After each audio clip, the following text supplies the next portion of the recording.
ಶ್ರುತಿ, ನಿನಗೆ ಫೋನು.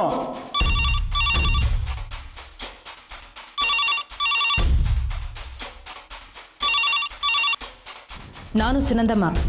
ಚರ್ಚೆಗೀಗ ಪುರ್ಸೋತಿಲ್ಲ. ಅನಿಲ ಹಣ ತಗೊಂಡು ಹೊರಟಿದ್ದಾನೆ.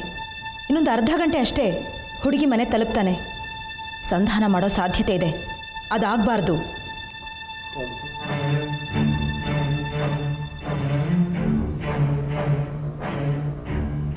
ಮಗುನ ಉಳಿಸ್ಬೇಕು, ಮದುವೆ ಮಾಡಲೇಬೇಕು ಅನ್ನೋದಾದರೆ ಇದೊಂದು ಅವಕಾಶ. ಒಂದು 4 ಜನನ ಕರ್ಕೋ, ಹುಡುಗಿ ಮನೆಗೆ ಹೋಗಿ ಕೂತ್ಕೋ.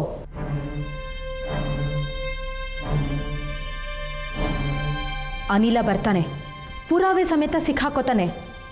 ಮದುವೆ ಮಾಡಿ ಮುಗಿಸ್ಬೋದು. ತಪ್ಪಿಸ್ಕೊಳ್ಳೋದು ಕಷ್ಟ ಆಗತ್ತೆ.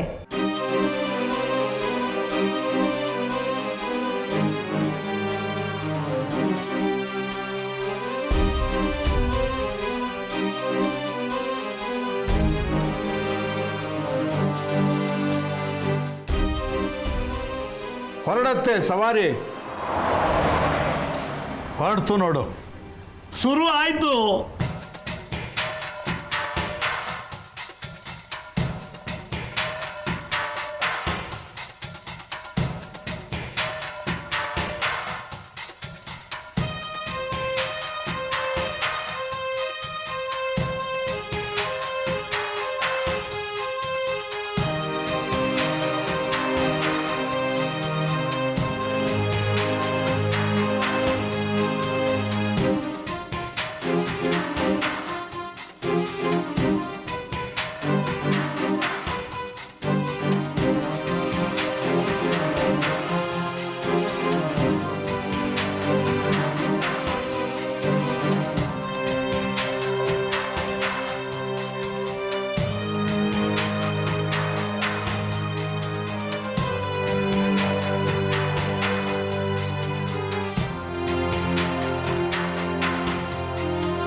ಬ್ಯಾಗ್ ಮರ್ತಿದ್ದೆ.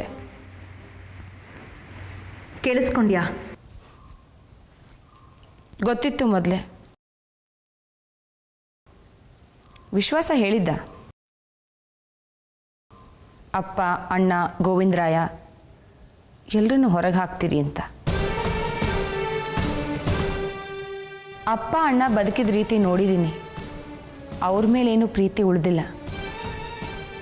ಕುತ್ತಿಗೆ ಮೇಲೆ ಸಮಸ್ಯೆ ಇರೋವರೆಗೂ ಮಾನವಾಗಿರ್ತಾರೆ.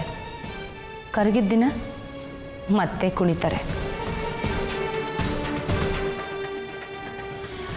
ಬದುಕಿದ ಸಮಾಜಕ್ಕೆ ನನ್ನ ಕಾಂಟ್ರಿಬ್ಯೂಷನ್. ಸಾಧ್ಯವಾದಷ್ಟು ಅವರಿಬ್ಬರನ್ನ ಮಾನವಾಗಿಡ್ತೀನಿ.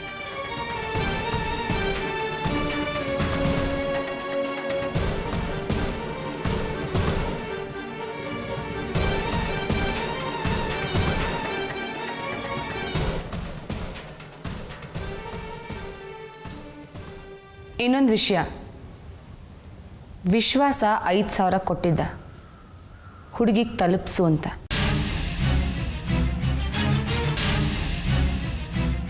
ತಲುಪಿಸಿದ್ದೀನಿ.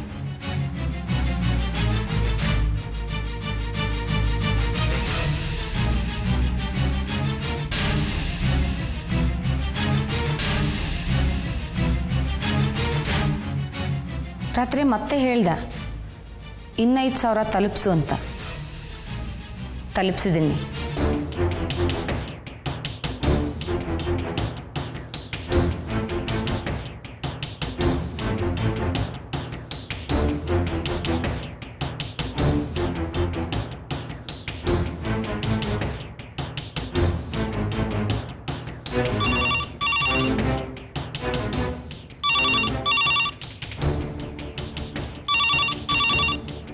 ಫೋನ್ ಹೊಡ್ಕೋತಾ ಇದೆ.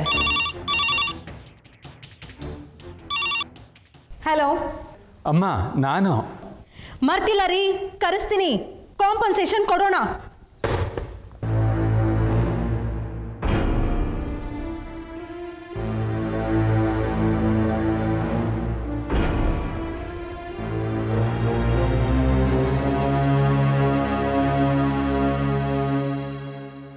ಏನಂದೆ ನೀನು?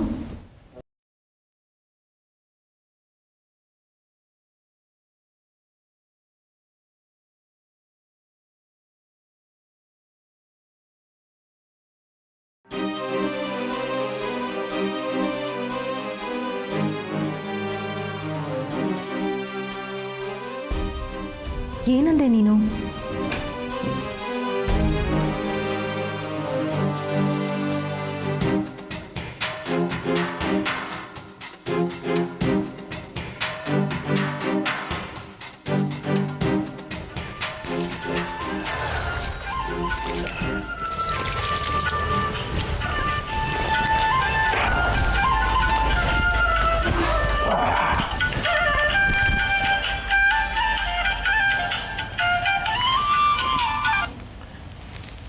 ಹಲೋ, ಎಲ್ಲಿ ಹಾಳಾಗಿ ಹೋಗಿದ್ಯಾ? ವಾರದಿಂದ ಫೋನ್ ಮಾಡ್ದೆ ಕುಂತವ್ ನೀನು ನನ್ನಿಂದ ಬಯಸು. ಸಂಜೆ ಮನೆಗೆ ಬಾ. ಯಾಕೆ ತಗಲಕ್ಕಂಡ? ಫೋನ್ನಲ್ಲಿ ಬೇಡ, ಬಾ. ಶ್ರುತಿ ಬಂದು ಕುಂತಿದ್ಲಾ? ನಿನಗೆ ಯಾರು ಹೇಳಿದ್ದು? ಹೋಗಿದ್ದ ದೊಡ್ಡಮ್ಮ ಹೇಳಿದ್ಲು ಅಂತ 50,000 ಕಾಸು ತಗೊಂಡು ಆ ಹುಡುಗಿ ಮನೆಗೆ ಕೊಟ್ಟು ಮುಗಿಸಿ ಕೈ ತೊಳ್ಕೊಂಡು ಅಧಿಕಾರದಲ್ಲಿ ಕೂತ್ಕೊಳ್ಳೋ ಅವಸರ ನಿನಗೆ? ದೊಡ್ಡಮ್ಮ ಅಂದ್ರು, ನೀನು ಕಾರ್ ತಗೊಂಡು ಹೊಂಟೆ. ಹೋಗಿ ನಿಂತೆ ಸಮಾಜ ಸೇವೆಗೆ.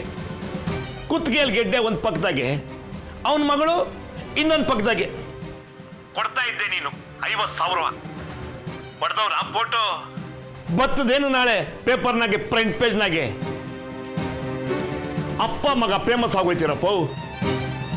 ನನ್ನ ಕಳಿಸ್ಬೇಕಾದ್ದು ನೀನು. ಕೊಟ್ಟು ಬರೋಕ್ಕೆ ನಾನು ಹೋಗಿರ್ತಿದ್ದೆ, ಒಂದು 5,000 ಕಮಿಷನ್ ತಿಂದಿರ್ತಿದ್ದೆ. ಅದನ್ನು ಉಳಿಸ್ಬೇಕು ನೀನು. ದುರಾಸೆ ಅನುಭವಿಸು. ಗೊತ್ತಿತ್ತ ನಿನಗೆ ಮೊದಲೇ? ರಾಜಾರಾರ್ ಮನೆಯಾಗ ಕುಂತಿದ್ದೆ, ಬತ್ತು ಫೋನು. ಕೈ ಕೊಟ್ಲು ದೊಡ್ಡಮ್ಮ.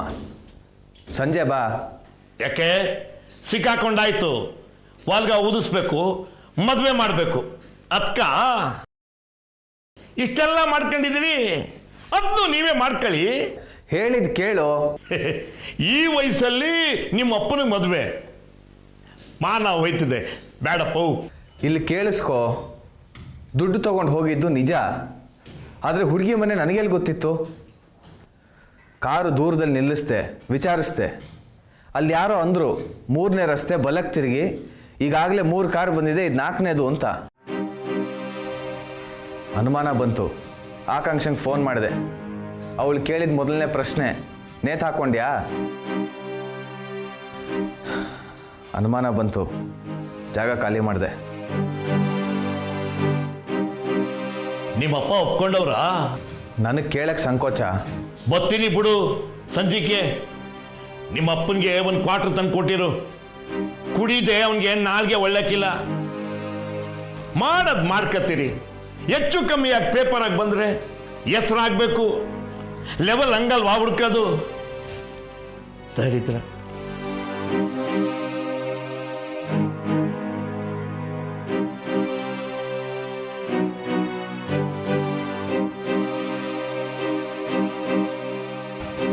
ಮಿಸ್ ಆಗಿದ್ದು ಒಂದೇ ಒಂದು ಅಂದಿಲ್ಲ.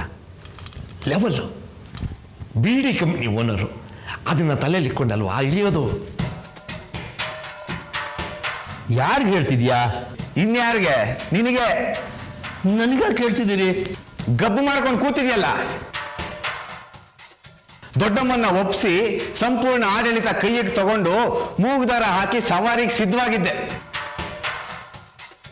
ಈಗಂತಾರೆ, ನಿಮ್ಮಪ್ಪ ಮಾಡ್ಕೊಂಡು ಹೊಲ್ಸು, ಇದು ಮುಗಿಲಿ, ಅಲ್ಲಿವರೆಗೂ ದೂರ ಉಳಿ. ಮುಗಿಯೋಕಿನ್ನ 6 ತಿಂಗಳು. ನಿನ್ನ ಪಾಲ್ದಾರಿಕೆಯಿಂದ ಬಿಡಿಸಾಯ್ತು. ನನ್ನ ದೂರ ಇರ್ತಾರೆ. ಗೋವಿಂದರಾಯ ಮತ್ತೆ ಬಂದು ತಳ ಊರ್ತಾನೆ. ಈಗತ್ತೇನು ಪ್ರಯೋಜನ? ಆಯ್ತಲ್ಲ. ಅಲಿತೀರಾ? ಅಪ್ಪ ಮಕ್ಕಳು ಗಲ್ಲಿಗಳಲ್ಲಿ ದೆವ್ವಗಳ ತರ ಮಾಡ್ಕೊಳ್ಳೋದು ಮಾಡ್ಕೊಂಡ್ರಿ, ಅಷ್ಟು ಚೀಪ ಹೇಳ್ಕೊಳಂಗೂ ಇಲ್ವಲ್ರ. ಆ ಯಪ್ಪನಿಗೆ ಕ್ಯಾನ್ಸರ್, ಕತ್ತಲ್ ಗೆಡ್ಡೆ, ಅವನ ಮಗಳು. ಹೊಡೆದ್ಬಿಡ್ತೀನಿಲ್ಲ. ಯಾವನಂದಿದ್ದು ನಾನ್ ಜವಾಬ್ದಾರ ಅಂತ? 65 ವರ್ಷ ನಂಗೆ. ಊರಲ್ಲಿ 1000 ಹೊಲ್ಸಿರುತ್ತೆ, ಎಲ್ಲ ನನ್ನ ತಲೆಗೆ ಕಟ್ಬಿಡು. ಸ್ವಂತ ಅಪ್ಪ ಮರ್ಯಾದೆ ಬೇಡವಾ?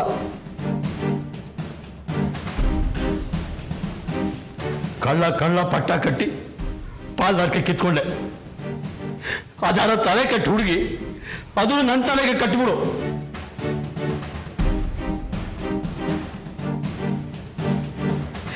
ಇವನ್ ಬರೇ ನನಗೆ ಲೆವೆಲ್ ಹೇಳಕ್ಕೆ.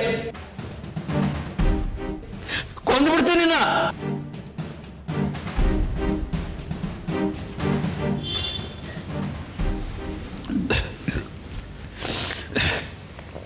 ನೀವಲ್ಲವ್ರಾ?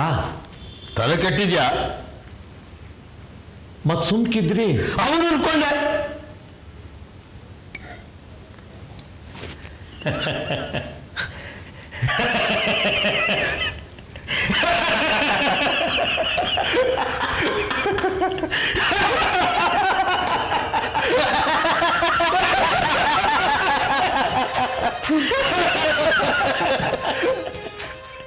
ಹೆಂಗ್ರ ನಂಬನ?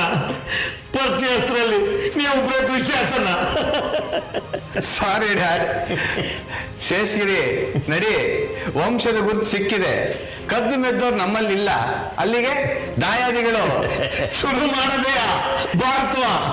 ಶುರುನೇ. ಬಾಯ್ ಡ್ಯಾಡ್. ಏನ್ ಕಳಿಸ್ಲಿ? ಕ್ವಾಟ್ರು? ಲೋಕಲ್ಲೇ ಇರ್ಲಿ. ಗೊತ್ತಾದ ಗುಡಿ ನಿಮ್ದು. ಯಾವತ್ತ ಒಂದಿನ ವಿಷ ಕೈಯಾರ ತಿನ್ಸಿ ಸಾಯಿಸ್ಬಿಡ್ತೀನಿ ನಿನ್ನ. ಶಕುನಿ, ಯಾರು ಸುಖವಾಗಿದ್ರು ಸಹಿಸೋಲ್ಲ. ಹುಷಾರು, ಕೆಟ್ಟ ಸವಾಸ.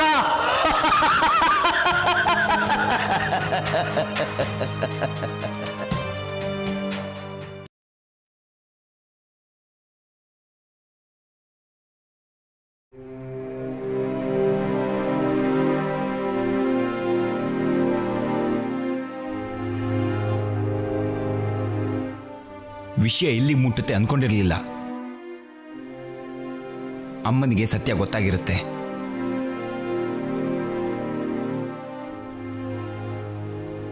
ಇಷ್ಟಿತ್ತ ನಿನ್ನ ತಲೆಯಲ್ಲಿ? ಹೇಳಿರಲಿಲ್ಲ ನೀನು? 6 ವರ್ಷಗಳಿಂದ ನಾನು ಹೀಗೆ ಸುತ್ತಿದ್ದೀನಿ.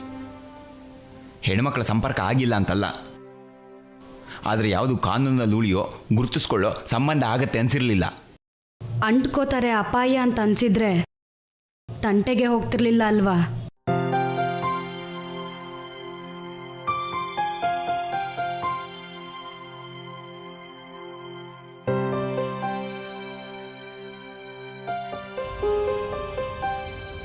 ಹಣ ಇತ್ತು ನಿಮ್ಮ ಹತ್ರ, ಇಲ್ಲಿ ಬಡತನ ಇತ್ತು, ಅವಶ್ಯಕತೆಗಳಿದ್ವು. ಹೊರಗಿನ ಗಂಡಸರ ಸಂಪರ್ಕ ಸ್ವಾಭಾವಿಕ ಅಲ್ಲ. ಆ ಮನಸ್ಥಿತಿನೂ ನನಗಿರಲಿಲ್ಲ. ನಿಮಗೂ ಸುಖ ಇತ್ತು, ಇಲ್ಲಿ ಅವಶ್ಯಕತೆ ಇತ್ತು, ಸುತ್ತಿದ್ರಿ. ಒಂದು ಮಾತು ನೀನು ಮೊದಲೇ ಹೇಳ್ಬೋದಿತ್ತಲ್ವಾ? ಏನು? ಮದುವೆ ಆಗೋದಿದ್ರು ಮಾತ್ರ, ಇಲ್ದಿದ್ರು ಬೇಡ ಅಂತ. ಆವತ್ತು ಹಾಗನ್ಸಿರ್ಲಿಲ್ಲ.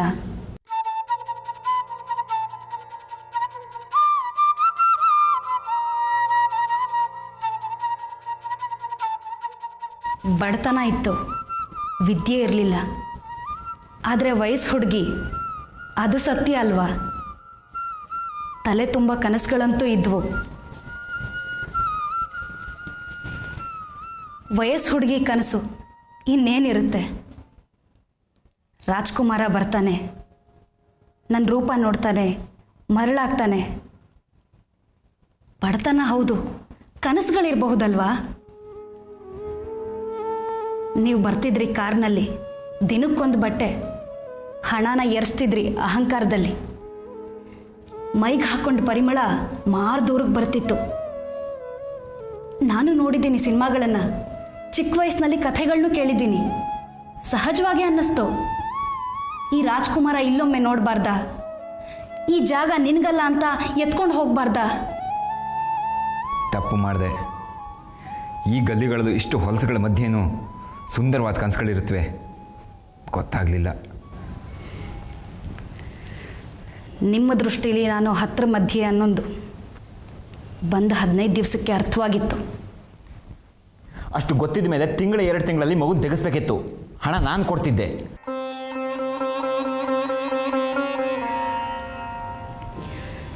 ಹೀಗಾಗಿರ್ಬೋದು ಅಂತ ಗೊತ್ತಾದ ಕೂಡಲೇ ಮನಸ್ಸಿಗೆ ಬಂದ ಮೊದಲು ಭಾವ ಯಾವುದು ಗೊತ್ತಾ? ಭಯ ಅಲ್ಲ. ಮದುವೆ ಆಗದೆ ಹೀಗಾಗಿದೆ ಅನಿಸ್ಲಿಲ್ಲ. ಪ್ರೀತಿಸಿದ ಕನಸಿನ ರಾಜ್ಕುಮಾರನೊಟ್ಟಿಗೆ ಮೈ ಮರ್ತದ್ದರ ಕುರುಹು.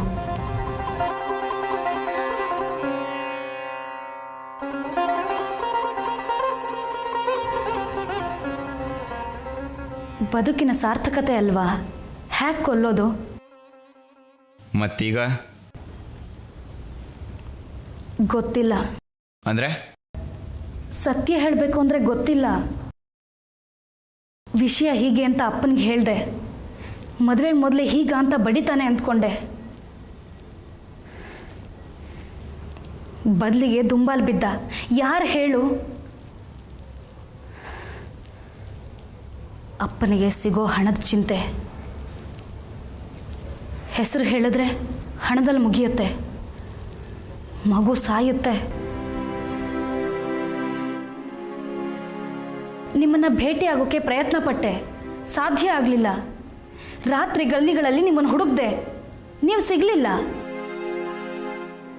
ಸೀದಾ ಶ್ರುತಿ ಮುಂದೆ ಹೋಗಿ ನಿಂತೆ, ಸುದ್ದಿ ಆಗಲಿ ತಲುಪುತ್ತೆ ಅಂತ. ಇದು ಇಲ್ಲಿಗೆ ಬಂದ್ಬಿಡ್ತು.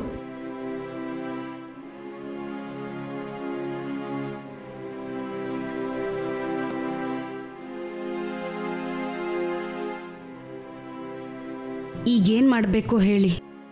ನಿನ್ನ ತಲೆಯಲ್ಲಿ ಏನಿದೆ? ಮಗು ಬಗ್ಗೆ ವ್ಯಾಮೋಹ ಬಂದಾಯ್ತು. ನನಗೆ ಮಗು ಬೇಕು. ಸಾಕೋದು ಕಷ್ಟ ಆಗತ್ತೆ. ಗೊತ್ತು. ಕಾಲುವೋ ಹಣ ಸಿಗದೆ ಹೋಗ್ಬೋದು. ಇಲ್ಲಿ ಕೂಲಿ ನಾಲಿ ಮಾಡಿ ಮಗುಗೆ ಯಾವ ತರಹದ ಬದುಕು ಕೊಡ್ತೀಯಾ? ನನ್ನ ಯೋಗ್ಯತೆಗೆ ತಕ್ಕ ಬದುಕು.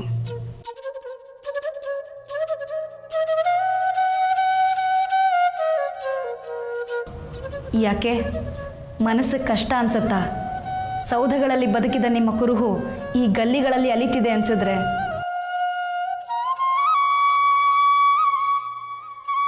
ಇಲ್ಲಿಯ ಯಾವುದೋ ಒಂದು ಸಂಪರ್ಕ ಈ ಸ್ಥಿತಿ ಮುಟ್ಟುತ್ತೆ ಅನ್ಸಿರ್ಲಿಲ್ಲ ಅಲ್ವಾ? ನನಗೆ ಮಗು ಬೇಕು.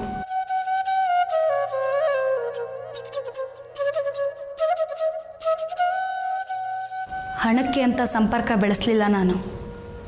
ಗಂಡು ಹೆಣ್ಣಿನ ಸಂಬಂಧದ ಬಗ್ಗೆ ಎಲ್ಲ ವಯಸ್ಸು ಹೆಣ್ಣುಗಳ ಹಾಗೆ ಕನಸು ಕಂಡಿದ್ದೀನಿ. ಮನಪೂರ್ವಕವಾಗಿ ಪ್ರೀತಿಸಿದ್ದೀನಿ. ತೋಳ್ತೆಕ್ಕೆಯಲ್ಲಿ ಮೈ ಮರ್ತಿದ್ದೀನಿ. ಹೆಣ್ತನದ ಸಾರ್ಥಕತೆ ಒಂದು ಮಗು. ಅದು ಉಳಿಯುತ್ತೆ, ಬೆಳೆಯುತ್ತೆ.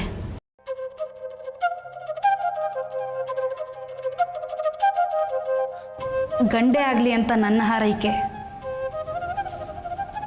ನಿಮ್ಮ ಮಗ ಈ ಗಲ್ಲಿಗಳಲ್ಲಿರಬೇಕಾ ಅಥವಾ ಅವನ ಯೋಗ್ಯತೆಗೆ ತಕ್ಕ ಹಾಗೆ ಸೌಧಗಳಲ್ಲಿರಬೇಕಾ? ಅದು ನಿಮ್ಮ ಸಮಸ್ಯೆ, ನಂದಲ್ಲ.